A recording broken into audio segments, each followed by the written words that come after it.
इस कहानी की शुरुआत में हमें साइंटिस्ट को दिखाया जाता है। कंपनी के गार्ड से बचकर बाकी हेयर को कंपनी को एक्सपेरिमेंट करना चाहती थी। हेरिसन के पीछे भाग रहे होते भागते एक जने वो उन आदमियों के हाथ, इसलिए वो उस थे जिससे उन सभी को है। वही हमें हेरिसन और उसके बेटे एडम है, जो हेरिसन को कभी बिना में 12 साल बाद एडम जो बड़ा हो चुका है, सादा होता है, दो दोस्तों के साथ हमेशा उसे वो आज एडम के बालों फंसा देते हैं। परेशान हो जाता है, कुछ लिए वॉशरूम में जाता है, लेकिन वो च्युइंगम नहीं निकल रही थी। बहुत गुस्सा आता है, जिससे वो बड़े हो जाते हैं। समझ नहीं आता और टॉयलेट पे वो कवर कर लेता है। तो सभी स्टूडेंट उसको तभी एडम अजीब अजीब चीजें नोटिस करता है। वो देखता है कि वो काफी दूर की आवाज को भी काफी सफाई से इन सबसे परेशान होकर कोच में जाता है। वापस से नॉर्मल हो गए हैं। तभी वहाँ टोनी अपने दोस्तों के साथ एडम को परेशान करने के लिए आ जाता है। वो एडम को मारने लगते हैं और उसके बैग को बास्केटबॉल हूप में फेंक देते हैं। एडम जब घर पहुँचता है तो उसकी माँ उसे इस हालत में देखकर बहुत परेशान हो जाती है। इसीलिए एडम से पूछती है कि तुम्हें चोट कैसे लगी। एडम उन्हें झूठ के देता है कि चोट मुझे बास्केटबॉल खेलते हुए लग गई थी। शेली एडम के सर से च्युइंगम निकालने के लिए उसके बालों को काट देती है। सुबह जब एडम की आँख खुलती है तो वो देखता है कि उसके हेयर वापस से पहले जैसे काफी बड़े और घने हो गए हैं। इससे एडम काफी ज्यादा परेशान हो जाता है। वो वापस अपने रूम में आता है और खुद से अपने बालों को काट कर छोटा कर लेता है। वो अपने सर पर एक हिट पहन लेता है ताकि उसकी मॉम को पता न चल सके कि उसने खुद से अपने हेयर काटे हैं। एडम जब नीचे आता है तो शेली उसकी हेड देखकर बहुत उदास हो जाती है। वो उसे कहती है कि तुमने जो हेड पहनी है वो तुम्हारी डेट की है। इससे वो दोनों काफी सैड हो जाते हैं क्योंकि हेरिसन की काफी सालों पहले डेट हो चुकी थी। एडम अपनी मॉम को वो हेड वापस करता है, लेकिन शेली जब देखती है कि एडम के बालों का हाल काफी बुरा हो चुका है तो वो उसे वापस वो हेड पहना देती है ताकि वो स्कूल जा सके। वहीं फिर हमें हेयर को कंपनी के सीईओ स्टमैन को दिखाया जाता है। ये वही आदमी होता है जो डॉक्टर हेरिसन को पकड़ना चाहता था क्योंकि इसकी कंपनी नेचुरली बालों को लंबा और घना बनाने पर एक्सपेरिमेंट किया करती है, लेकिन वो आज तक भी ऐसा फॉर्मूला नहीं बना पाए थे जिससे नेचुरली लोगों के सर पर बाल उगाए। स्टमैन आज कुछ क्लाइंट को अपनी कंपनी के बारे में बता रहा होता है कि वो किस तरीके से नेचुरली बालों को अच्छा बनाने के लिए एक्सपेरिमेंट कर रहे हैं। फिर वो उन्हें अपने फ्यूचर की एक्सपेरिमेंट दिखाने के लिए एक सीक्रेट लैब में लेकर जाता है, जहाँ जाने से पहले उनके कैमरा और फोन ले लिए जाते हैं। स्टमैन उन क्लाइंट को बताता है कि हम लोगों के सर पर बाल लाने के लिए जेनेटिक इंजीनियरिंग की मदद ले रहे हैं, जिसमें हम जल्दी कामयाब हो जाएंगे, जिससे करोड़ों लोगों की जिंदगी बदल जाएगी। फिर वो उन्हें डॉक्टर ब्लिंकली से मिलवाता है जो एक्सपेरिमेंटल रिसर्च एंड डेवलपमेंट के हेड होते हैं। ब्लिंकली फिर उन्हें जानवरों के डीएनए से बनाए गए फॉर्मूले का एक्सपेरिमेंट एक इंसान पर करके बताता है, जिससे उस इंसान के अलग अलग तरह के बाल आना शुरू हो जाते हैं, लेकिन वो बाल ज्यादा देर तक स्टेबल नहीं रह पाते और उस आदमी के बालों में आग लग जाती है। यह देखकर क्लाइंट स्टमैन से क्वेश्चन करने लगते हैं तो स्टमैन उन्हें कह देता है कि अभी भी फॉर्मूला पर काम करना बाकी है। वहीं दूसरी तरफ हमें दिखाया जाता है कि टोनी और उसके दोस्तों को प्रिंसिपल कुछ दिनों के लिए सस्पेंड कर देते हैं क्योंकि उन्होंने एडम का बैग बास्केटबॉल हूप में फेंक दिया था। प्रिंसिपल एडम को उसका बैग लौटाते हैं और उसे कहते हैं कि स्कूल में कैप पहनना अलाउ नहीं है। एडम जब अपनी कैप उतारता है तो देखता है कि उसके बाल फिर से लंबे और घने हो गए हैं। एडम स्कूल खत्म होने के बाद जब वापस घर लौट रहा होता है तो टोनी और उसके दोस्त एडम को परेशान करने के लिए आ जाते हैं क्योंकि उसकी वजह से उन्हें सस्पेंड किया गया था। वो एडम की हेड ले लेते हैं और उसे फाड़ने लगते हैं, जिससे एडम को गुस्सा आ जाता है क्योंकि वो हेड उसके डेट की होती है। वो टोनी को नीचे गिराकर हेड लेकर वहाँ से भागने लगते हैं। वो भागकर सीधा अपने घर चला जाता है, लेकिन टोनी और उसके दोस्त उसे परेशान करने के लिए उसके घर के बाहर भी आ जाते हैं। वो एडम को बाहर बुलाते हैं, लेकिन एडम बाहर नहीं आता तो वो तीनों एडम के घर का शीशा तोड़ देते हैं, जिससे एडम को फ्लोर पर एक सीक्रेट बॉक्स दिखाई देता है। एडम जब उस मेटल के बॉक्स को बाहर निकालता है तो उसे उसमें बहुत से लेटर दिखाई देते हैं जो उसके डेट के द्वारा भेजे गए थे, जो अभी कुछ ही हफ्तों पुराने थे। एडम की माँ जब घर आती है तो एडम उन पर बहुत गुस्सा होता है। वो उनसे पूछता है कि आपने मुझसे झूठ क्यों कहा कि मेरे डेड मर गए हैं। तो शेली उसे कहती है कि तुम्हारी डेड अभी जिंदा है, लेकिन वो बहुत बड़ी प्रॉब्लम में है, इसलिए तुम्हें मुझ पर भरोसा करना होगा। लेकिन एडम उसकी बात नहीं सुनता और उन्हें कहता है कि आपने मुझसे पूरी जिंदगी झूठ बोला। एडम गुस्सा होकर रूम में चला जाता है। एडम उदास हुआ अपने डेट के बारे में सोचने लगता है और अब वो डिसाइड करता है कि वो खुद ही जाकर अपने डेट से मिलेगा क्योंकि उसके पास उसके डेट का एड्रेस होता है जो उसे उन्हीं लेटर में से मिला था। एडम अपने घर की खिड़की से बाहर निकल जाता है ताकि उसकी माँ को पता न चले कि वो उसके डेट से मिलने जा रहा है। वो हाईवे पर गाड़ियों से लिफ्ट मांगने लग जाता है क्योंकि वो पूरी तरीके से बारिश में भीग चुका था।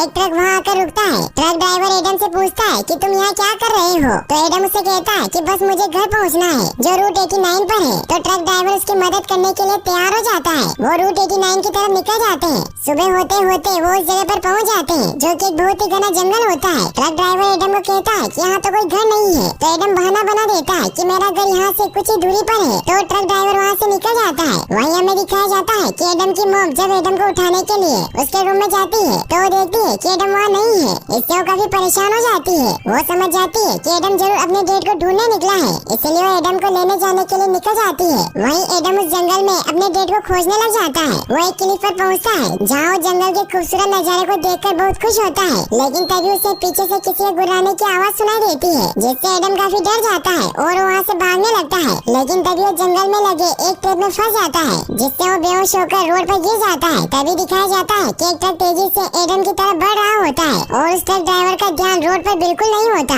क्योंकि वो न्यूज़पेपर पढ़ने में बिजी होता है। लेकिन जैसे उसका ध्यान रोड पर जाता है तो वो देखता है कि एक साया उस लड़के को बचाकर ले गया है। वो अपने डैशकैम में चेक करता है तो ये देखकर हैरान हो जाता है कि बिगफुट उस लड़के को बचाकर लेकर गया है। वो इस बात की खबर न्यूज में दे देता है, जिससे वो वीडियो काफी ज्यादा वायरल हो जाती है। लेस्ली को भी इस बात का पता चल जाता है और वो ईस्टमैन को इसके बारे में बताता है। ईस्टमैन जब उस वीडियो को देखता है तो समझ आता है कि बिगफुट और कोई नहीं बल्कि डॉक्टर हैरिसन ही है। इसलिए अब ईस्टमैन हैरिसन को ढूंढने के लिए उस ट्रक ड्राइवर के पास आता है ताकि वो ये पता लगा सके कि उस ट्रक ड्राइवर ने फोटो कहाँ खींची थी। वो ड्राइवर उन्हें उस जगह पर लेकर जाता है जहाँ ईस्टमैन जब उस जगह को अच्छे से चेक करवाता है तो उसे वहाँ एडम का बैग मिलता है, क्योंकि गिरते वक्त एडम का बैग वहीं रह गया था। एडम के बैग से ईस्टमैन को उसके घर की लोकेशन का पता चल जाता है। वो अपने आदमियों को उसके घर भेजता है, लेकिन वहाँ घर पर कोई नहीं होता। तो ईस्टमैन के आदमी उस घर का गेट तोड़ देते हैं और जब वो वहाँ उस घर की चेकिंग करने लगते हैं तो उन्हें वहाँ डॉक्टर हैरिसन की पूरी फैमिली के फोटो मिलते हैं, जिससे वो समझ जाते हैं कि जिस लड़के को हैरिसन ने बचाया था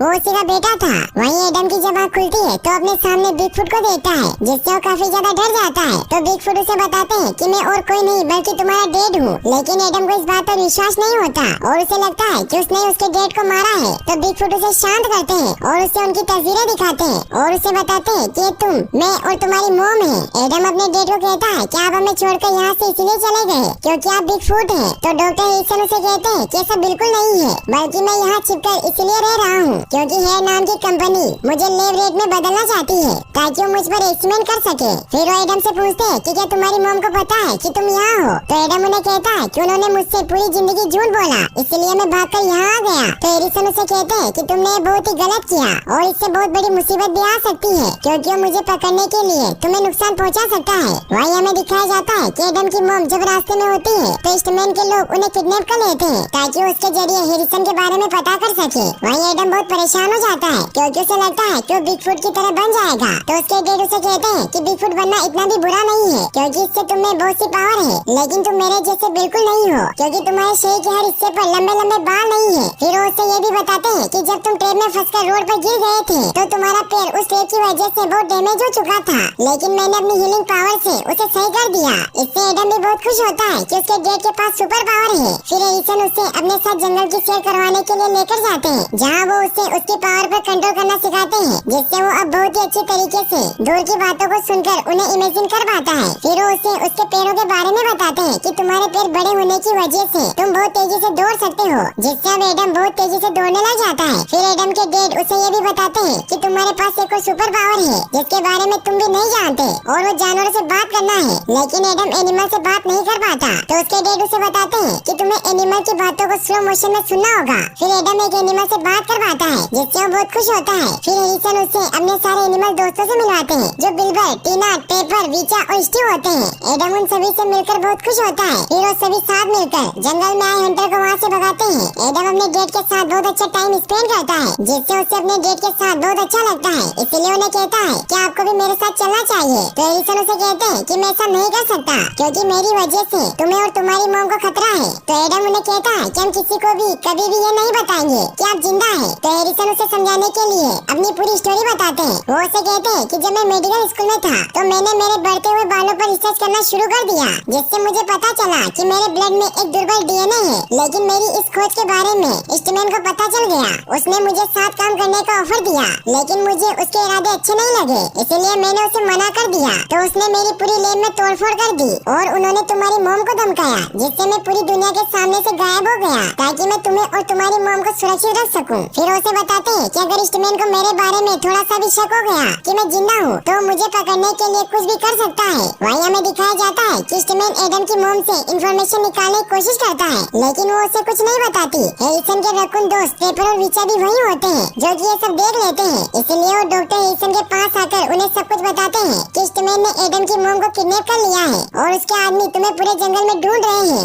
इससे डॉक्टर हैरिसन काफी परेशान हो जाते हैं। वो एडम को कहते हैं कि तुमने अपनी मॉम को मुसीबत में डाल दिया, तुम्हें यहाँ कभी आना ही नहीं चाहिए था। तो एडम उन्हें कहता है कि मैं इन सबको ठीक कर सकता हूँ, क्योंकि मैं उनके पास जाकर उन्हें बता दूंगा कि मैं जंगल में खो गया था। हैरिसन उसे रोकते हैं, लेकिन उनकी बात नहीं सुनता और भागकर ईस्टमैन के आदमियों के पास चला जाता है, जिससे ईस्टमैन के आदमी उसे पकड़कर उसकी मॉम के पास छोड़ देते हैं, क्योंकि ईस्टमैन का प्लान होता है ताकि एडम उसकी मॉम से मिलकर उन्हें हैरिसन के बारे में बताए। लेकिन एडम बहुत ही चालाक होता है, इसीलिए अपनी मॉम को अपने डेट की गलत लोकेशन बताता है, जिससे जब हैरिसन अपने आदमियों के साथ उस जगह जाते हैं तो वाटरफॉल में फंस जाते हैं, जिससे ईस्टमैन को बहुत गुस्सा आता है और वो एडम को पकड़कर अपने साथ कार में ले जाता है। वो एडम से कहता है कि मैं तुम्हें आखिरी मौका देता हूँ, तुम मुझे बता दो कि तुम्हारी डेट कहाँ है। लेकिन एडम उसे कुछ नहीं बताता। तो हैरिसन एक प्लान बनाता है, वो जंगल के एक हिस्से में आग लगा देता है और एडम को गाड़ी में लॉक करके उस आग में धकेल देता है, जिससे एडम का दम घुटने लगता है। वो कार से बाहर निकलने की कोशिश करता है, लेकिन वो ऐसा नहीं कर पाता और बेहोश हो जाता है।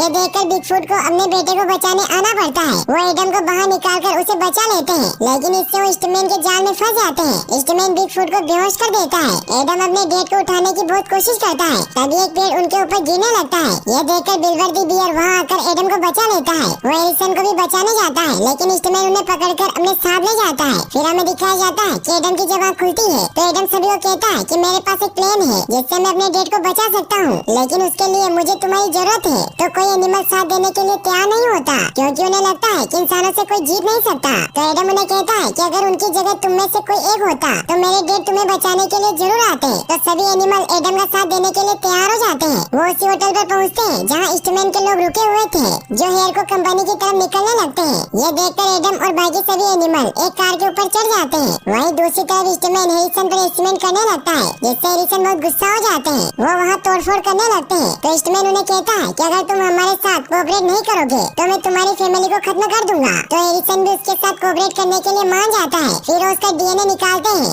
जिससे वो एक सीरम बना लेते हैं और उसे उसी इंसान पर ट्राई करते हैं, जिससे इस बार उस इंसान की पूरी बॉडी हेयर से भर जाती है। इससे वो बहुत खुश होते हैं। वहीं एडम और बाकी सब उस कार के थ्रू हेयर को कंपनी में पहुँचते हैं, जहाँ एडम अपने सुनने की पावर का यूज करके अंदर की सारी सिक्योरिटी के बारे में पता कर लेता है। इसलिए वो स्टीव द वुड पेकर को कह के सभी सीसीटीवी कैमरों को डिस्ट्रॉय करवा देता है, जिससे वो सभी छिपकर कंट्रोल रूम में पहुंच जाते हैं, जहां एडम को अपने डेड एक कैमरे में नजर आ जाते हैं, जो कि एक लैब में होते हैं। इसलिए वो सभी वहां जाने का डिसाइड करते हैं, लेकिन सिक्योरिटी को उनकी मौजूदगी का पता चल जाता है। इसलिए सभी गार्ड कंट्रोल रूम की तरफ बढ़ने लगते हैं। ये देखकर सभी एनिमल एडम की मदद करने के लिए उन गार्ड्स पर अटैक कर देते हैं। एडम अपने डेड को बचाने के लिए लैब की तरफ बढ़ता है। वो अपनी सुपर स्पीड से सभी से बचता हुआ आगे बढ़ने लगता है, लेकिन बहुत से गार्ड उन्हें घेर लेते हैं। तभी बिल्बर वहाँ आकर सभी को बचा लेता है। वो एडम को वहाँ से जाने को कहता है। एडम अपने डेट के पास जाने के लिए निकल जाता है, लेकिन एडम के सारे दोस्त अब डोर लगने की वजह से बेहोश हो जाते हैं। एडम अपनी फुल स्पीड में भागकर अपने डेट के पास पहुँच जाता है। एडम अपने डेट को कहता है कि हमें यहाँ से चलना चाहिए। तो हैरिसन उसे कहते हैं कि मैं तुम्हारे साथ नहीं चल सकता,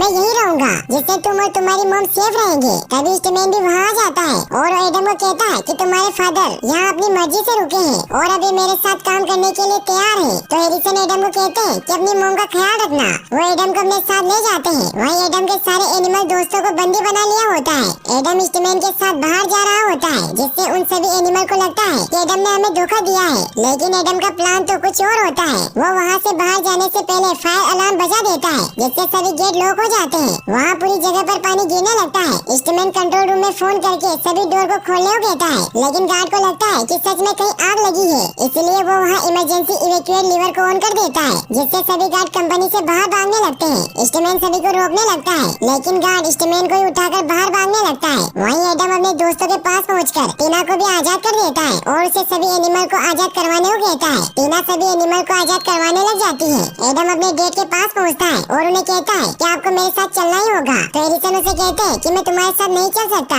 क्योंकि ईस्टमैन हमेशा मेरे पीछे रहेगा। तो एडम उन्हें कहता है कि अगर आप मेरे साथ नहीं चलेंगे तो मैं ईस्टमैन को बता दूंगा कि मैं भी एक बिगफुट हूँ। तो हैरिसन एडम की बात मान लेते हैं, क्योंकि वो नहीं चाहते थे कि एडम को कुछ भी नुकसान पहुँचे। लेकिन वो एडम को कहते हैं कि हमें यहाँ से बाहर निकलने से पहले इस पूरी कंपनी को डिस्ट्रॉय करना होगा, जिसके लिए वो वहाँ रखे सभी कंटेनर को तोड़ने लग जाते हैं। वहीं एडम की मोम को ईस्टमैन के लोगों ने उन्हीं के घर में बंदी बनाकर रखा होता है। ईस्टमैन के लोग जब वहाँ एडम का रूम चेक करते हैं तो उन्हें वहाँ बहुत सारे बाल नजर आते हैं, जिससे वो समझ जाते हैं कि एडम भी एक बिगफुट है। इसलिए ईस्टमैन को कॉल करके सारी बात बता देते हैं। वहीं सभी गार्ड और एनिमल कंपनी से बाहर निकल जाते हैं। एडम और उसके डेड वहाँ सभी कंटेनर कंटेनर को तोड़ देते हैं, जिससे वो पूरी कंपनी गेट से बढ़ जाती है। फिर वो दोनों बाहर निकलने के लिए गेट तक पहुँचते हैं तो गेट लॉक होता है। इससे वो काफी परेशान हो जाते हैं। तभी वहाँ उन्हें एक आइडिया आता है और वो एयर वेंट के थ्रू बिल्डिंग के ऊपर पहुँच जाते हैं। फिर वो जिप लाइन के थ्रू नीचे आने लगते हैं, लेकिन वहाँ ईस्टमैन अपने साथियों के साथ मौजूद होता है। ईस्टमैन के आदमी एडम की मोम को भी पकड़कर वहीं ले आते हैं। ईस्टमैन हैरिसन को कहता है कि मुझे तुम्हारी कोई जरूरत नहीं है, क्योंकि मुझे पता चल चुका है कि एडम भी एक बिगफूट है। तो हैरिसन ईस्टमैन पर अटैक करने लगता है,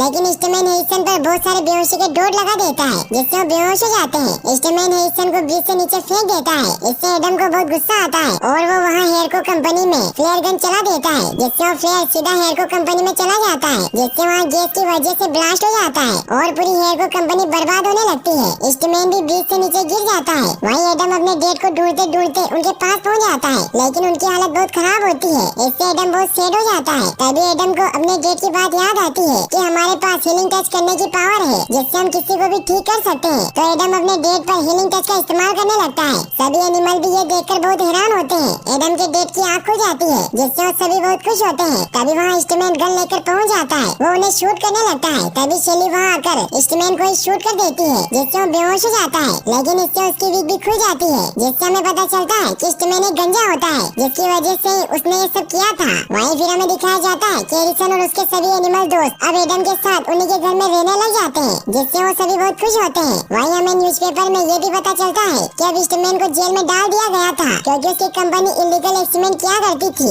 एडम अपने स्कूल जाने के लिए निकल जाता है, जहाँ वापस से टोनी और उसके दोस्त उसे परेशान करने के लिए आ जाते हैं। तो एडम अपने सभी एनिमल दोस्तों को वहाँ बुला लेता है, जिससे बेयर जब टोनी और उसके दोस्तों को डराता है तो सभी काफी ज्यादा डरकर वहाँ से भागने लगते हैं। तभी वहाँ एमा भी आ जाती है, जो कि उसकी काफी अच्छी दोस्त थी। तभी अचानक एडम के पैर बड़े हो जाते हैं, जिससे एडम को बहुत बुरा लगता है। लेकिन एमा उसे कहती है कि तुम मुझे ऐसे ही अच्छे लगते हो। तो एडम बहुत खुश होता है कि कोई तो है जो उसे पसंद करता है। फिर वो दोनों साथ में स्कूल जाने के लिए निकल जाते हैं और यहीं पर ये मूवी एंड हो जाती है।